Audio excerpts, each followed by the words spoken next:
منزل ہے تو علی کا ساتھ چھوڑ کے چلے جاتے تھے۔ میں نے ایک جگہ پہ کہا تھا، میں نے کہا مجمع بیٹھا ہوا ہے، آپ ماشاءاللہ مجلس سننے آئے، وہ ہوا بھی کی، سلواتیں بھی پڑھی، ماشاءاللہ بھی کہا، لیکن ابھی میں کہوں مجلس کے بعد سب لوگ بیٹھ جائیں، آپ سب کا خمس کا حساب و کتاب ہوگا، شاید میں اکیلا بچ جاؤں، سارے مومنین چلے جائیں۔ تو معیار مجمع نہیں، معیار بھیڑ نہیں۔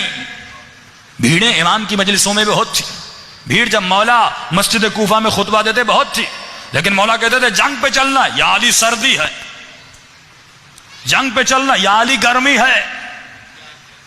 امام نے کہا کبھی کہتے ہو سردی، کبھی کہتے ہو گرمی، مسئلہ کیا ہے؟ امام نے کہا اچھا میں جنگ پہ چلنے کے لیے نہیں کہتا، علی کے لیے ایک چھوٹا سا کام کر کے آؤں۔ کہا یا علی کیا کریں؟ کہا کل سب بال کٹوا کے آنا۔ اب عربوں کے بال آپ کی طرح نہیں تھے، بڑی بڑی زلفیں ہوتی تھیں، کہ سب بال کٹوا کے آنا۔ سب نے کہا یا علی یہ کون سی بڑی بات ہے، جنگ سے تو بچ جائیں گے، بالوں کو ہی تو کٹوانا ہے، کیا ہوا؟ مولا کو سمجھانا چاہتے ہیں کہ انسان علی کی راہ میں اگر قربان کرنے پر آئے تو جان قربان کرتا ہے، اور اگر نہ قربان کرنے پر آئے تو انسان کیا کرتا ہے؟ کہا سب نے بال کٹوائے۔ ان میں ایک تھا جن کی نئی نئی شادی ہوئی، بیوی کے پاس گیا، کہا ایک مسئلہ ہوا۔ کہا کیا ہوا؟ کہ علی نے کہا کہ کل بال کٹوا کے آؤ، بالکل ٹینڈ کروا کے لاؤ۔ تو بیوی نے کہا نئی نئی شادی ہوئی ہے، عورتیں کیا کہیں گی کہ تمہارا شوہر، وہ عربوں کا زمانہ جس میں گنجا پن تو ہوتا بھی نہیں ہوگا، آج کل تو فیشن ہو گیا۔ کہا کہ عورتیں میرا مذاق اڑائیں گی۔ اب یہ پھنس گیا، بیوی کی سنے یا علی کی سنے؟ آج ہمارا یہی مسئلہ ہے، معاشرے کی سنے علی کی سنے، گھر کی سنے مولا کی سنے، باپ کی سنوں خدا کی سنوں، زوجہ کی سنوں یا مولا کی سنوں؟ یہیں پر ایمان کا پتہ چلتا ہے۔ مجلس میں آنا ایمان نہیں ہے، گھر میں حسین کی طرح زندگی بسر کرنا ایمان ہے، زندگی کے ہر پہلو میں علی کی ماننا ایمان ہے۔ آفس میں مولا کی ماننی ہے، روڈ پہ مولا کی ماننی ہے، گھر میں مولا کی ماننی ہے۔ اکثر نوجوان کہتے ہیں قبلہ والد نے کہا شادی پہ چلنا ہے، اس شادی میں رقص ہے، اس شادی میں گانا ہے، رشتہ دار کی شادی ہے، دو مسئلے ہیں، صلت الرحم کا بھی مسئلہ ہے اور والد کی اطاعت بھی کرنی ہے۔ خاتون کہتی ہے مولانا میری ماں نے کہا شادی پہ چلنا ہے، جھگڑا ہو جائے گا اگر نہیں چلو گی، رشتہ دار ناراض ہو جائیں گے اگر نہیں چلو گی، رشتہ داری ہے وہ کل ہماری شادیوں میں نہیں آئیں گے، ہم کیسے جائیں؟ قبلہ وہاں پر گانا ہے، وہاں پر حرام کی محفل ہے، وہاں پہ ناچ گانا ہے، میں جاؤں کہ نہیں؟ وہاں پہ مکس گیدرنگ ہے، مرد بھی ہے خواتین بھی ہے، حجاب نہیں ہے تو میں کیا کروں؟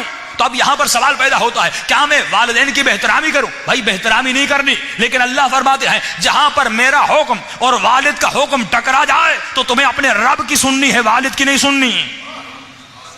تم نے مولا علی کی سننی ہے، اپنے والد کی نہیں سننی۔ بہترامی نہ کرنا، احترام کرنا، لیکن ایک جملہ کہنا بابا میری اماں آپ اپنی قبر میں جاؤ گی، آپ اپنی قبر میں جاؤ گے، میں اپنی قبر میں جاؤں گا، نہ آپ میرے اعمال کے مسئول ہیں نہ میں آپ کے اعمال کا مسئول ہوں، مجھے میرے اعمال کا سوال ہوگا، آپ سے اپنے اعمال کا سوال ہوگا قیامت کے دن، نہ آپ مجھے بچانے آئیں گے نہ میں آپ کو بچانے آؤں گا۔ اگر میں اللہ کی سنوں گا تو خدا مجھے وہاں پر بچائے گا بھی۔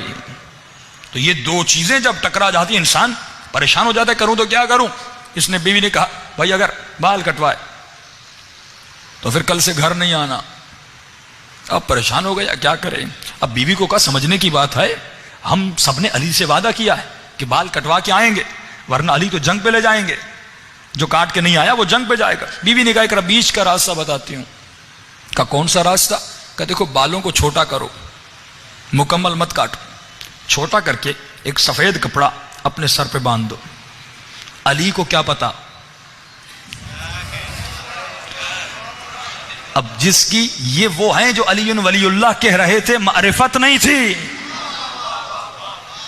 علی کے لشکر میں تھے، معرفت نہیں تھی کہ علی کو نہیں پتا کپڑے کے نیچے کیا ہے۔ وہ جو زمین کے علوم سے زیادہ آسمان کے راستوں کو جانے، اسے یہ نہیں پتا کپڑے کے نیچے کیا ہے۔ اس مرد غافل نے بھی یہی کیا، تھوڑے سے بال کاٹے اور اپنے سر پہ ایک سفید کپڑا باندھا، اور بیوی نے کہا پہلی صف میں کھڑے مت ہونا، دوسری تیسری صف میں کھڑے ہو جانا۔ علی کو کیا پتا، فرمایا یہ دوسری تیسری صف میں کھڑا ہو گیا اور سر پہ جنگی ٹوپی بھی پہن لی۔ مولا جیسے آئے سب کو کہا ٹوپیاں اتارو، سب نے ٹوپیاں اتاری۔ اب کپڑا تو باندھا ہوا تھا، جس طرح کرکٹر بھی ایک کپڑا سر پر باندھتے ہیں، اس نے سفید کپڑا باندھا ہوا تھا۔ اب کا مولا کو کیا پتا چلے گا؟ مولا اپنی سواری پر سوار ہیں، کمر میں ذوالفقار بھی لگی ہوئی ہے، ایک مرتبہ تمام تر صفوف کو دیکھتے گئے، جیسے اس کے قریب آئے امام نے ذوالفقار کو نکالا، ذوالفقار کی نوک سے اس کے سر سے کپڑے کو اتارا۔ امام نے کہا جب تو علی کی راہ میں اپنے بال قربان نہیں کر سکتا تو کبھی اپنی جان کی بات نہ کیا کرو۔ یہ راستہ قربانی مانگتا ہے۔ آج مسئلہ یہی ہے کہ مومن اپنا پیسہ قربان نہیں کر سکتا، چند بال قربان نہیں کر سکتا کہ بھائی قبلہ داڑھی رکھوں گا تو 10 سال بوڑھا دکھتا ہوں۔ بھائی جنت میں ہمیشہ کے لیے جوان رہنا ہے کہ نہیں؟ جنت میں ہمیشہ کے لیے جوان رہنا ہے تو اپنا چہرہ ایسا بناؤ۔ میری عادت نہیں کہ میں ڈانٹوں، کیونکہ داڑھی پہ میں زیادہ بات پہ نہیں کرتا، کیونکہ پھر سارے مومنین جن کی داڑھی نہیں ان کو دیکھتے ہیں۔